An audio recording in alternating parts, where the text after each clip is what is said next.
Hello po, nandito po tayo sa gitna ng palayan. Tayo po ay mag-aani. Yung natira ng pag-harvester. Kuba po, ilaw pa yun. Pinahino pa namin isang linggo. Po, pakita ko po sa inyo kung paano ang paggapas ng palay.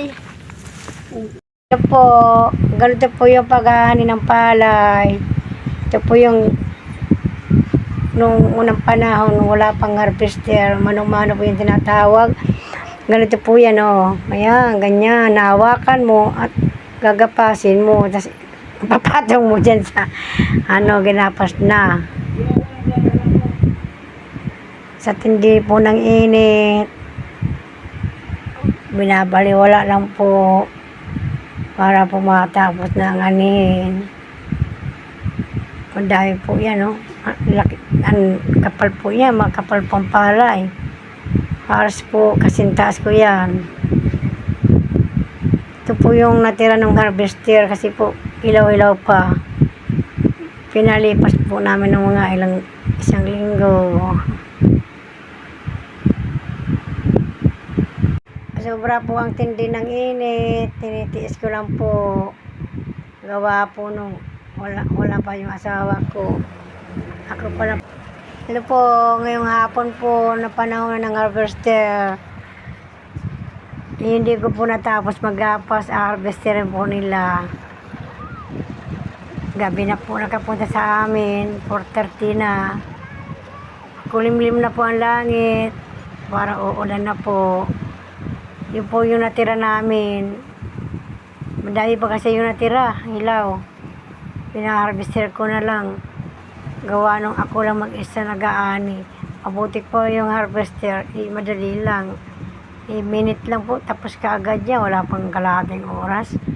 Tapos na po yan. Dito pa ako sa gitna.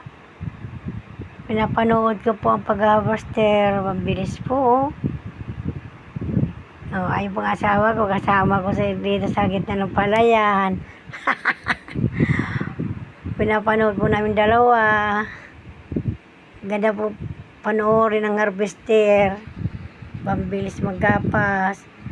Mas maganda po ngayon. May teknolohiya na po ngayon. May na-invento ng madalian ng pag-ani.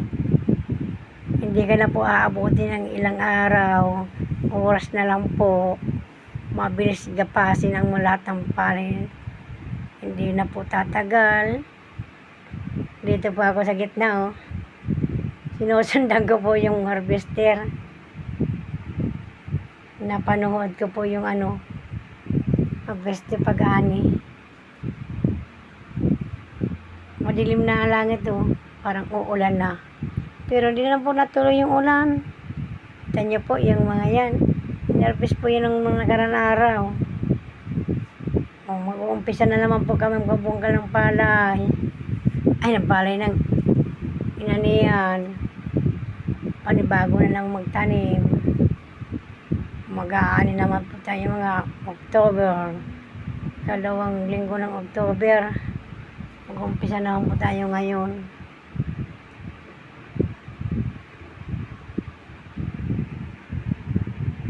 Mainit pa po. Biglang uminit-init pa. Pero kanina parang uulan, eh. Tiyagaan lang po. Yung ibang buhay magsasaka.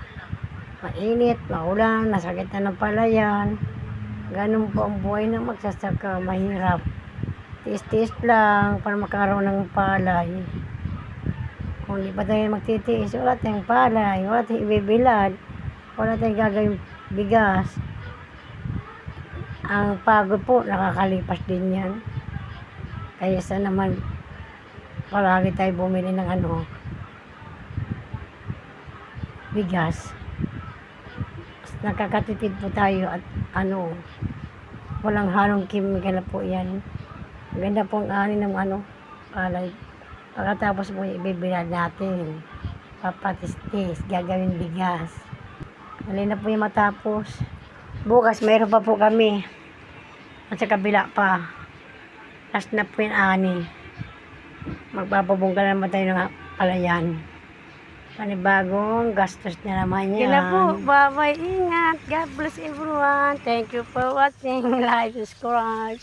Ingat po tayo lahat. Hinahanap ko pong tuloy-tuloy na. Wala.